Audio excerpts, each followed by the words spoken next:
so complicated when it hurts.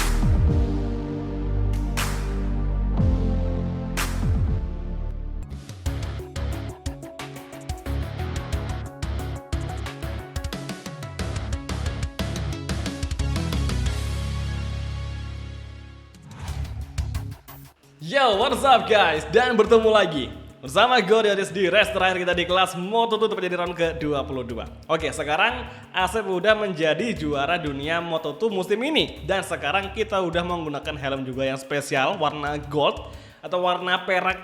Pokoknya pasti ini helm yang kita pakai untuk perayaan kita.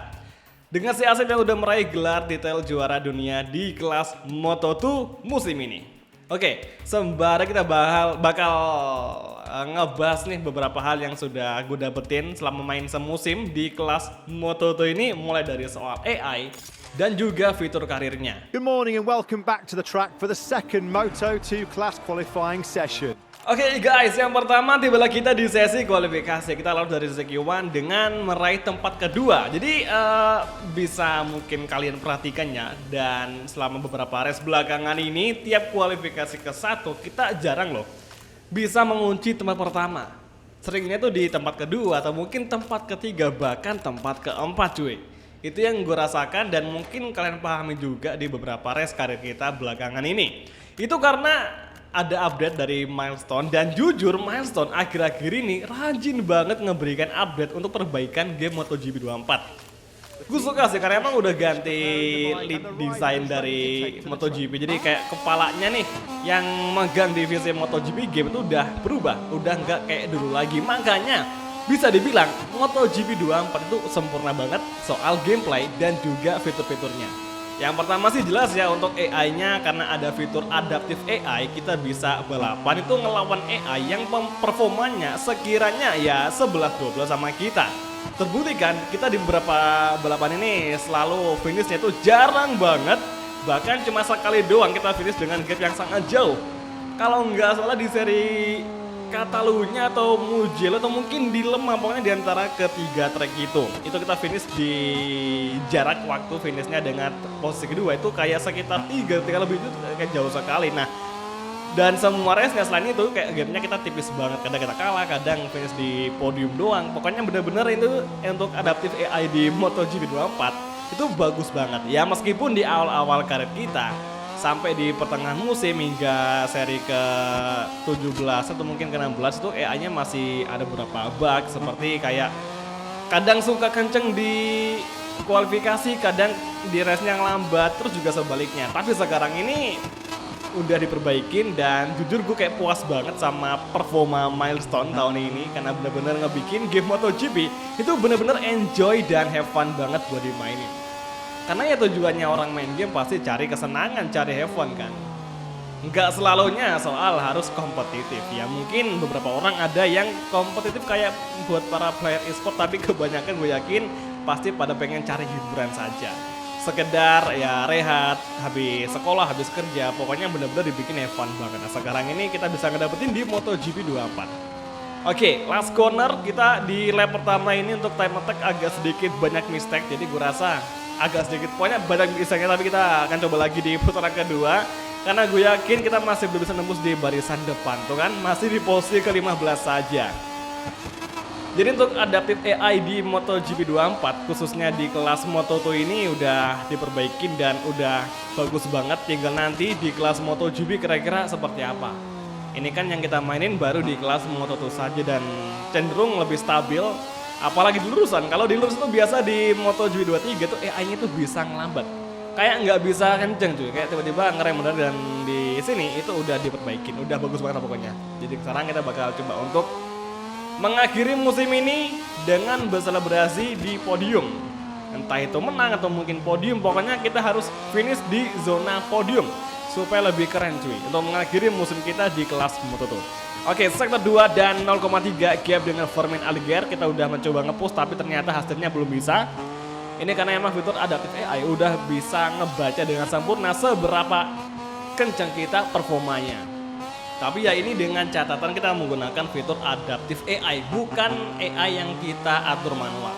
Oke, sekarang sektor ketiga, gap kita berapakah? 0,4 dari Firmin. Oke, agak jauh. Gue rasa kita akan start di 10 besaran kayaknya sih. Oke, last corner guys. Maksudnya 2 tikungan terakhir. Ini tikungan paling tricky di Valencia. Kemudian entry corner. Oke, last corner guys. Kira-kira si Asep bisakah merebut pole dari Firmin Aldeguer atau mungkin justru mental di luar 10 besar. Let's go guys. Dan ini dia finish line. Nah, kita finish. Ya kita nggak naik cuy, masih di posisi ke-16 loh. Ya ampun, gila ya, kayak susah banget buat dijebol loh ini. Oke guys, lap terakhir dan sekarang garis finish. Here we go. Aduh, gagal cuy. Oke, Vietti, Somkia, Chandra, gila mereka kok bisa bagus ya di akhir musim. Sementara itu untuk Asep Surasep di posisi keberapakah? Kita nggak ada peningkatan sepertinya kan, nggak ada di posisi 10 besar. Kemudian kita masih di posisi ke-16. Gila, nggak nyangka di Valencia AI-nya bakal sekompetitif ini. Oke lah, kita coba lagi di race-nya apakah bisa mereka menangan atau mungkin justru sebaliknya. Let's see guys. Good morning from Valencia. We're live from Spain, ready to bring you the Valencian Community Grand Prix. Here we go guys, tiba kita di starting grid untuk Moto2 Valencia GP sebagai final race untuk Asep Surasep di musim ini di kelas Moto2. Sebenarnya kita hari ini udah nggak ada target ya untuk meraih kemenangan karena emang kita udah bisa ngunci titel juara dunia di race kemarin, tepatnya di GP Sepang, Malaysia. Tapi hari ini yang bikin kejutan, Somkia, Chandra, Vietti startnya 1-2, Firmin ketiga, dan Oncu startnya dari urutan ke-6 cuy. Oke, Oncu ini bisa kita bilang kayak performanya kurang bagus di musim ini. Kurasa si Oncu kurang bisa maksimalin skillnya dengan tunggangan barunya. Oke, sekarang kita udah pakai helm spesial warna gold meskipun sini nggak terlalu kelihatan ngejreng. Terus juga udah pakai nomor 1 sebagai pertanda bahwa kita adalah juara dunia Moto2 musim ini cuy. Oke, double soft akan kita gunakan karena cuaca mendung. Jadi oke, soft dan soft semoga bisa ngebawa Asep meraih kemenangan dan kita udah ngelup settingan supaya bisa lebih kencang lagi di balapan kali ini. Langsung saja kita menuju ke persiapan race GP Valencia untuk race round ke-22. On the grid, the green flag is waving at the back. Maximum concentration, only a few seconds to go before the start of the Valencia Grand Prix. Oke semua, dan inilah dia round ke-22 Valencia Grand Prix. Lampu merah padam, it's on the way, dan langsung saja Surasep mencoba untuk masuk di hati-hati. Oncu mendadak ngelambat di start tadi. Oke, turn 1 kita overtaking beberapa riders sekaligus meski berkolisian dan kini dia si corner. Oke, kita overtaking Firmin Aldeguer dan Surasep sedang diinvestigasi. Wajar lah kita ada collision sama si Manuel Gonzalez tadi. Oke, sekarang Firmin kembali masuk. Kurasa ini hati-hati. Oke, keep fokus, keep fighting. Lap pertama kita akan sebisa mungkin. Oke, kita pernah peringatan dan Firmin melebar tadi ngambil ke rock ketiga dan kita overtake lagi Firmin. Oke, nice. Red Bull GT maju masuk mengovertaking pembalap dari Bosco Scuro. Oke, saat ini Calestino Vietti menjadi astaga ditabrak saja oleh Firmin dan juga Ogura. Gila, mereka ambisi banget.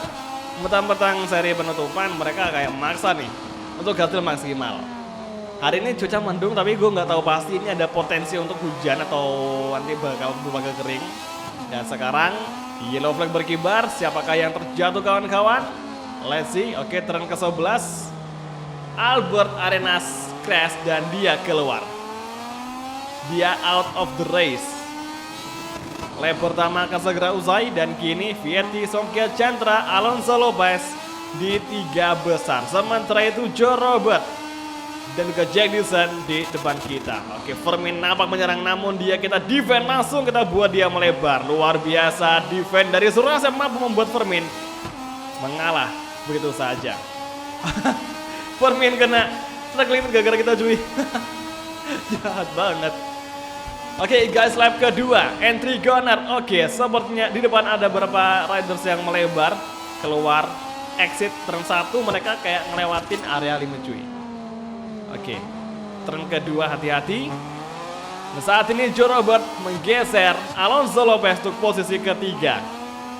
Battle sengit di tempat 3 besar sedang terjadi dan ini gap di antara Vietti, Somkia, Chandra, Joe Robert kemudian Lopez, Jack Dixon itu kayak lagi apa ya, nggak terlalu jauh, kayak tipis banget gap. Jadi gue rasa mereka berlima memang lagi ada performa dan juga kemungkinan di antara mereka akan ada yang meraih podium. Kalau Surasep gue nggak tahu nih bisa nyusul apa enggak. Kita coba aja maksimalin kompon double soft kita cuy. Oke, Firm di belakang masih menempel laju dari Asep Surasep dan lagi-lagi again and again di sektor ketiga yellow flag berkibar. Manuel Gonzalez Crash. Oke, duo Gresini Moto2 out of the race. Nampak sangat kurang beruntung sekali bagi tim Gresini Moto2 membuat pembalapnya crash dua-duanya. Oke, gear 3 stay in the line. Gear 2 guys, come on, last corner. Kita agak melebar kembali ke racing line dan sekarang racing corner. Dan sekarang cuaca sudah mulai berubah, mulai terang. Udah mulai kelihatan tuh untuk permukaan. Langit warna biru udah mulai kelihatan, yang berarti tidak ada potensi untuk turunnya hujan. Oh ya, gue baru nyadar, kita selama berkarir di kelas Moto2 ini, kita nggak pernah ya balapan hujan. Paling-paling di kualifikasi saja. Agak aneh tapi jujur ya alhamdulillah, karena balapan basah juga cukup merepotin cuy. Licin kan. Untuk aja balapan kering ya, meskipun beberapa kali kita mengalami cuaca yang sangat gelap seperti seperti mendung saja. Oke, kita udah kena 2 kali peringatan. Yang satu gara-gara collision sama si Manuel Gonzalez ya. Kemudian kedua ini kita gara-gara motong jalur. Dan sekarang guys, kita udah ngerapetin game sama 5 besar riders. Pertama-tama kita bakal ngejar dulu si Jack Dixon nih guys. Oke, masukin tinggal ke-8. Game semakin rapat dengan Jack Dixon. Sementara itu Celestino Vietti sangat tidak bisa terkejar. Kencang sekali, stabil cuy kencangnya. Oke, hati-hati, tren ke-11 nyaris kita menyenggol bagian belakang dari motornya Jack Dixon. Exit corner, early braking, hati-hati. Oke, kita agak melebar, kemudian kembali ke racing line. Semoga enggak nyentuh bagian area limit. Nice. Berasa kita akan bisa nyusul si Jack Dixon di lap keempat cuy. Oke, last corner, bersiap-siap dengan bantuan Steve Dream. Here we go. TCS 3, Anti-Billy 2, Power 3. Exit corner, kemudian menuju turn 1. Kita mencoba light braking, astaga, collision. Hampir saja kita menabrak dan tentu saja kita menabrak. Tapi untung aja kita bisa masuk di tempat ketiga. Nampak jelas Joe Robert kembali melawan dan kini hati-hati. Oke, kita diinvestigasi dan kini Joe Robert kita overtake kembali. Nice. Akankah Surasep mengantongi peringatan ketiga? Yah, benar cuy. 3 kali peringatan Valencia GP. Tapi emang sih kita tadi kayak barbar sekali. Kita terlalu late braking.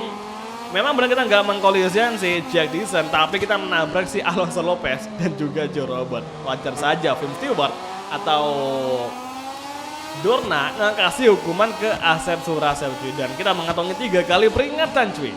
Tinggal 2 lagi nih. Kalau dua-duanya kita kasih, kita kena, ya udah kita bakal masuk area long lap penalty.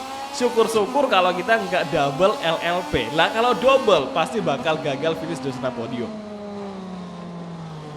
Somkia Chandra cantik banget mainnya hari ini. Somkia Chandra Vietti bener-bener perfect banget mainnya hari ini. Selama 4 lap ini Somkia Chandra Vietti mampu loh dia mereka mendefend dan menjaga tempatnya masing-masing. Vietti startnya dari pole position dan sampai sekarang dia masih mampu menjaga tempat pertama. Kemudian Somkia Chandra startnya kedua hingga sekarang pun sama kayak Vietti, dia sama-sama bisa menjaga tempatnya. Nah sekarang ini si Asep yang startnya urutannya jelek banget, kita sekarang udah bisa masuk di podium dan ini benar-benar suatu hal yang sangat membanggakan. Ya mungkin kelihatannya kita bisa ngejar satu persatu beberapa riders, tapi untuk menang kayaknya bakal susah sih di Valencia GP. Karena gue yakin ini AI udah posisi ngebaca gerakan kita atau performa kita. Mereka udah mengadaptasikan seberapa cepat kita di Valencia GP. Oke. Turn 4, oke, entry corner, hati-hati. Stay in the line dan sekarang 1,5 lap lagi akan segera usai. Hingga sekarang baru saja hanya ada 2 riders yang out, Gonzalez dan juga Albert Arenas. Oke, di belakang masih ada Joe Robert yang masih menyusul. Mana yang pelaju dari Asep Surasep. Tikungan ke-8 sektor ketiga. Kita masih berusaha menjaga tempat ketiga dari serangan Jorobot. Oke, entry, turn ke-10, turn ke-11. Kayaknya kita udah gak bisa ngejar si Somkia Chantra karena sekarang ini posisi ban kita sebelah kiri itu udah terkikis banget. Jadi gue rasa kita mentok di podium 3 udah cukup banget sih. Tapi ya kita sebisa mungkin menjaga lah ya agar tidak ada overtaking dari Jorobot yang ada di belakang kita. Come on guys, last sector di lap kelima. Memasuki tikungan terakhir dan saatnya bersiap-siap untuk final lap Valencia GP. Sang jawara dunia Moto2 musim ini akan fokus di lap terakhir. Akankah Asep Surasep The Black Mamba mampu menyusul Somkia Chantra? Atau mungkin justru sebaliknya? Oke, Somkia Chantra melebar. Langsung kita lagi menuju turn kedua, kita overtake Somkia Chantra. Bisakah kita block pass? Namun belum bisa. Dan kini perlahan namun pasti Surasep semakin mengancam tempat kedua dari Somkia Chantra sektor kedua awal. Oke, hati-hati guys. Semoga kita bisa menyusul Somkia Chantra. Attack mode sedang kita maksimalkan di sini. Oke guys, tengah lap lagi nih. Waduh, kayaknya nggak bisa sih ini. Lihat tuh, udah jauh banget sama si Somkia Chantra.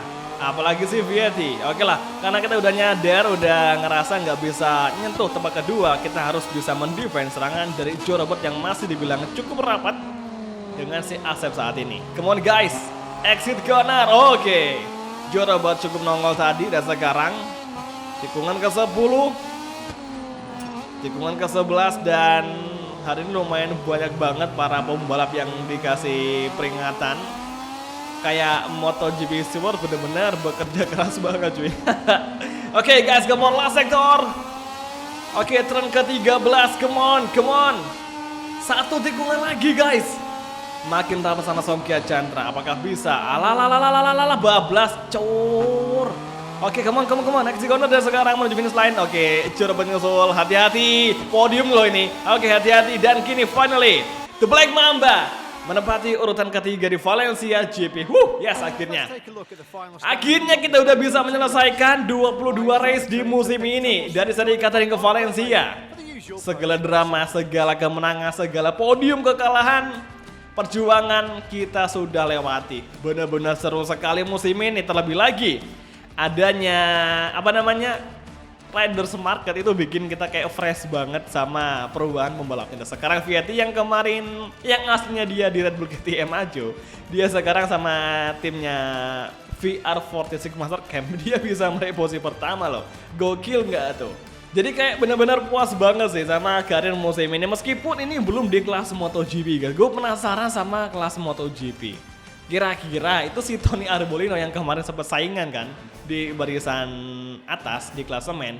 Kira-kira bisa nggak tuh dia selamat dan bisa mengunci titel juara dunia karena dia sengit banget sama si Pecco dan juga si Jorge Martin. Oke, kembali di klasemen Moto2 di sini bisa kalian perhatikan bahwa kita bisa menjadi juara dunia Moto2 dengan gap point 50 dengan si Alonso Lopez dan Vermin di tempat ketiga dengan jarak 56 poin. Sementara itu di posisi support ada Somkia Chantra, Renas, Canet, Ramirez, Vincent Guevara, Philip Salak, Zota Van Den, Alcoba, Baltus, Fojiancu, Mario Aji di posisi 1 dan di posisi paling bawah ada Xavier Tigas 0 poin. Di klasemen tim tentu saja Bos Koskuro speed up menjadi yang paling unggul. Kita cuma satu doang yang berjuang di musim ini, kayak susah banget untuk ngeraih klasemen tim karena Dennis Oncu tidak bagus performanya cuy. Jadi ya bisa dibilang dari hasil poin yang didapetin sama tim Red Bull KTM Ajo itu sebagian besar ya, sekitar mungkin 90% itu yang ngedapetin ya si Asep Surasep. Dennis Oncu jarang banget bisa fight di barisan depan, bahkan untuk bertarung di 10 besar pun kayak udah untung-untungan banget cuy. Oke, inilah dia selebrasi perayaan dari Surasep. Apakah ada perbedaan dengan MotoGP 23? Let's see guys. So far ini di awal-awal cutscene tidak ada perubahan, tapi it's okay lah, udah bagus juga kok dari tahun lalu. Nice, dengan golden helm kita benar-benar menguasai banget kelas Moto2. Gue tuh awalnya kayak ragu loh bisa juara atau enggak, karena jujur selama kita berkarir di musim ini itu kayak susah banget. Kita menang gara-gara Silverman 2 kali crash di race GP Phillip Island. itu dia crash kan. Pokoknya di beberapa race belakangan dia crash dan itu benar-benar ngebikin kita gampang banget merebut titel juara dunia.